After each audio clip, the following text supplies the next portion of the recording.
So for our next example, we will solve a cantilever beam having a trapezoidal load. So kapag meron tayong trapezoidal load, so nagkakaroon lang tayo ng problema dealing with the moment diagram. So first of all, let's solve muna yung mga reactions natin. Let's say we have a beam. Let's say that beam is AB. So, before solving yung mga ordinates natin sa shear diagram at saka moment diagram, let's solve first yung mga reaction natin. So, let's solve for reaction at A. So, meron tayong reaction dito. Yun yung reaction at A natin is equals to. So, para makuha natin yan, let's take summation forces vertical is equals to 0. Upward, positive. So, we have an upward force. Ito yung RA natin. Minus the downward force na trapezoidal. Since it is trapezoid, so yung base muna natin, 2.4. I-average natin yung sum ng bases natin, which is yung 2.4 at saka yung 0.6 all over 2 multiplied by the distance of 20 feet equals 0. So the value of R sub A is now equal to 30 kips. So yung value ng R sub A natin, that is equal to 30 kips. Next naman is, kunin naman natin yung susunod, which is yung moment natin at A. So, let's solve for the value of moment at A. So, para magawa natin yon, let's take summation moment at A is equals to 0. Sabihin natin that counterclockwise is positive. Siyempre, yung direction ng moment natin is counterclockwise kasi nga, yung trapezoidal loading natin na counterclockwise, kokontrahin niya. So, we have yung moment natin dyan, since it is counterclockwise, so that will become positive, minus yung trapezoidal loading natin. Since it is a trapezoidal loading, yung gagawin natin is, hahatiin natin siya into 2 parts. So, meron naman kaya naman natin kunin yung area nito. At saka, meron naman tayong given na formula sa pagkuha ng centroid ng isang trapezoid. Kaso, to lessen yung mga formula na i-memorize, i-divide natin sa dalawa itong trapezoidal loading natin, having a varying load and a uniform load. So, divide natin. Ayan. So, we have a varying load and a uniform load. So, unahin muna natin yung varying load natin. So, kailangan muna nating malaman yung value ng ordinate na to.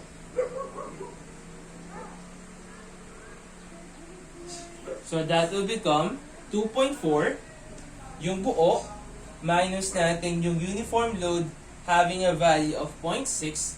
So, we will have 1.8 kips per foot. So, unahin muna natin itong varying load natin.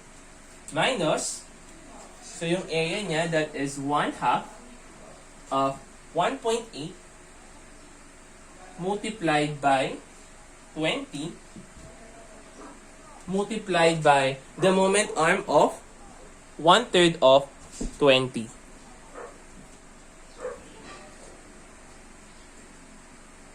Minus, etong uniform load natin have the 0.6 multiplied by 20 multiplied by the moment arm of 10 is equals to 0. So the value of your moment at A is now equal to 240 kips fit. So meron na tayong value ng mga actions natin. So, masosolve na natin yung shear and moment diagram natin. So let's solve for the shear and moment diagram. So kapag trapezoidal yung loading natin, special case yan sa shear and moment diagram. Pero sa shear diagram natin, wala tayong problema dyan. So, kunin muna natin yung shear natin. Sabihin natin, this is our shear diagram.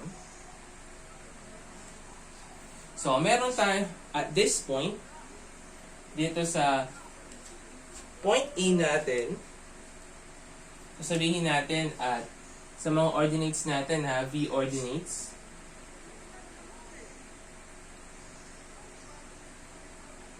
Ayan. So sabihin natin at yung V natin at point A sa left. So sa left part ng A natin, wala tayong makikitang mga forces dyan. So that will become 0. So yung shear natin at A on the right part. So kung titingin tayo sa right part ng A natin, so meron tayong makikita dyan na upward na 30 kips. So 30. So meron tayo dyan na 30 kips. Ngayon, kapag kukunin naman natin yung shear natin sa left part ng B, so that will become yung shear natin sa right part ng A. So 30 minus, so from A to B, nung nag-shift tayo, meron tayong loadings na pababa na trapezoidal.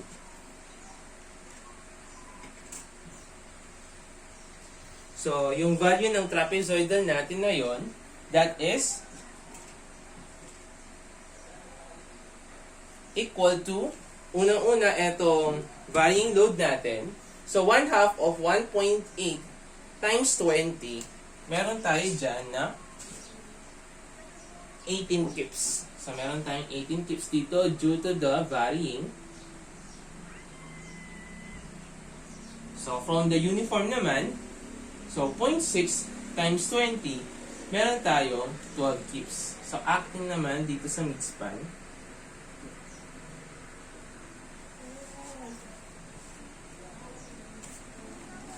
So, we have 13 minus 18 minus 12.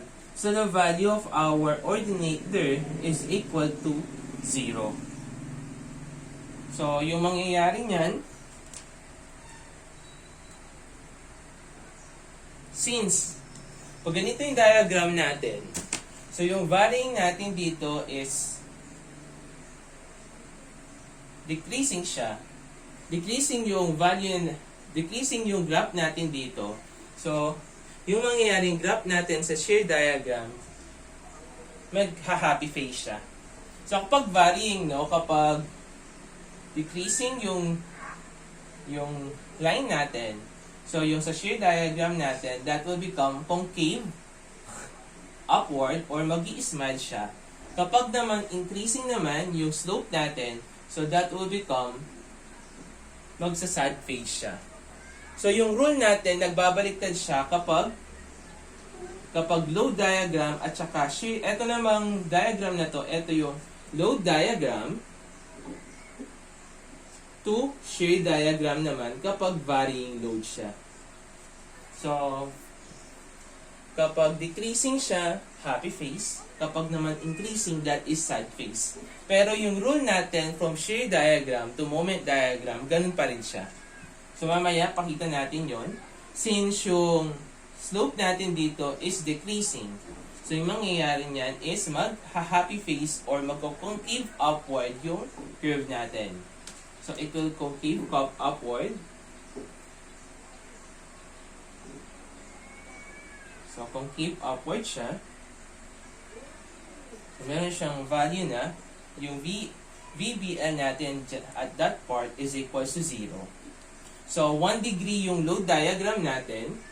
So, kapag nasa shear diagram natin, mag-a-add dyan ng isa pang degree. So, yung value natin dyan will become magiging 2 degree yung curve natin dito. So, meron lang tayong special case kapag trapezoidal loading.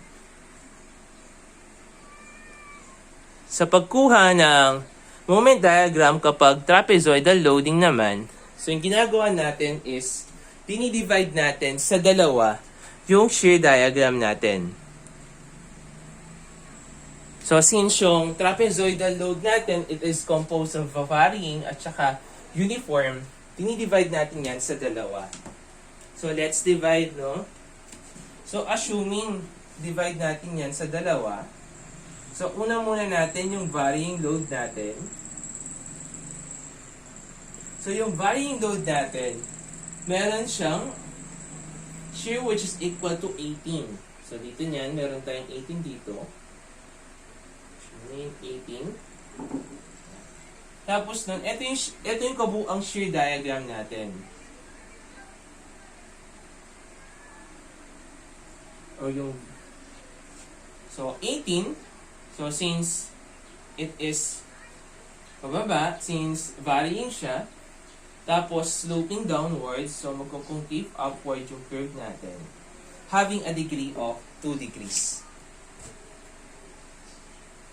Next naman, yung uniform load naman natin, na merong shear na 12 kips. Sabihin natin dito yan. So that is 12 kips. So from here, that is 12. So, since it is uniform, so mag-i-incline lang yan at a first degree. So, yung degree of the curve natin dito from uniform na 0, so mag-go 1 degree na yan. So, yung shear diagram natin na to, equivalent lang siya sa dalawang to. Kasi 18 plus 12, that is equals to 30. Kaya ginawa natin to para kapag nag-moment diagram tayo, hindi tayo mahihirapan. Ayan. So, kunin natin yung moment diagram natin dyan. So, sa pagkuha ng moment diagram natin, yung magiging reference natin dito is etong dalawang to instead of this one. Para hindi tayo mahirapan sa pag-compute. So, from this point, so kung titingin tayo dito sa MA, kunin natin yung M ordinates natin.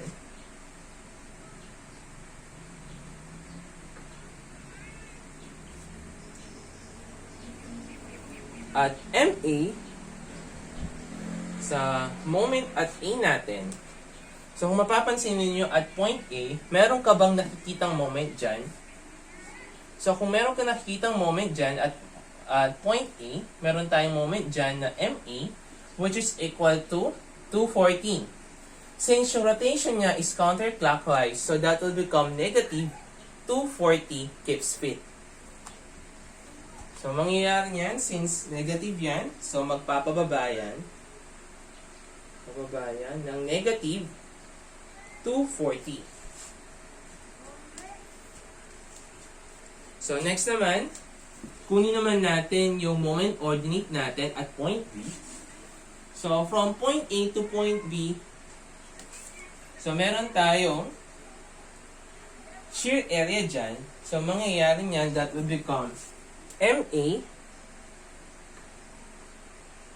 positive, negative yung shear area natin between A to B. Kasi dadaanin natin yan din. So, moment at B. So, yung value ng MA natin, that is negative 240.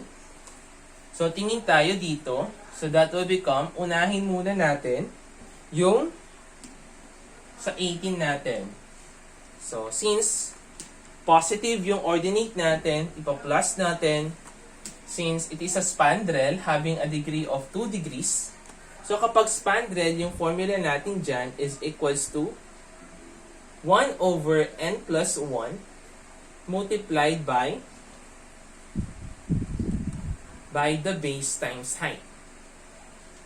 So 1 over, yung n natin is 2 plus 1, kaya magti-3 to, multiplied by yung base natin na 20, multiplied by 18. Plus, eto namang triangle natin, So, 1/2 of 12 of 20 times 12.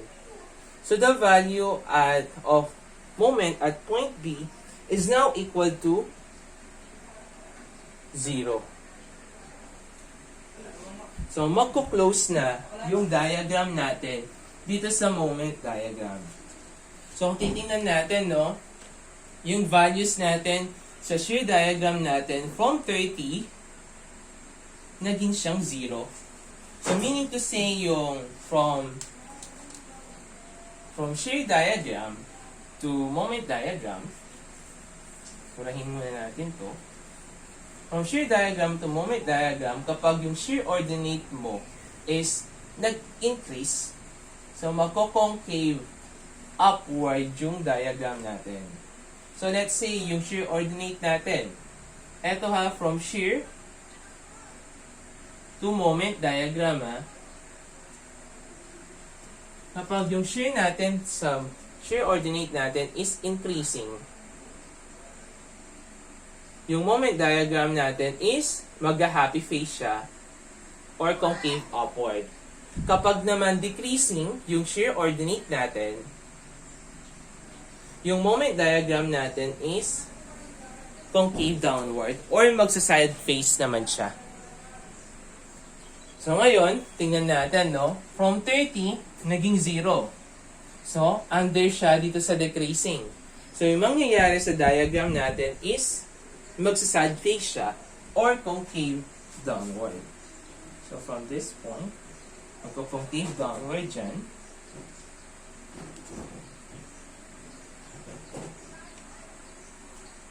Ayan. So, having a degree of 3 degrees. Kasi 1 degree, 2 degree, 3 degrees. So, this will now become our shear and moment dito sa trapezoidal loading natin.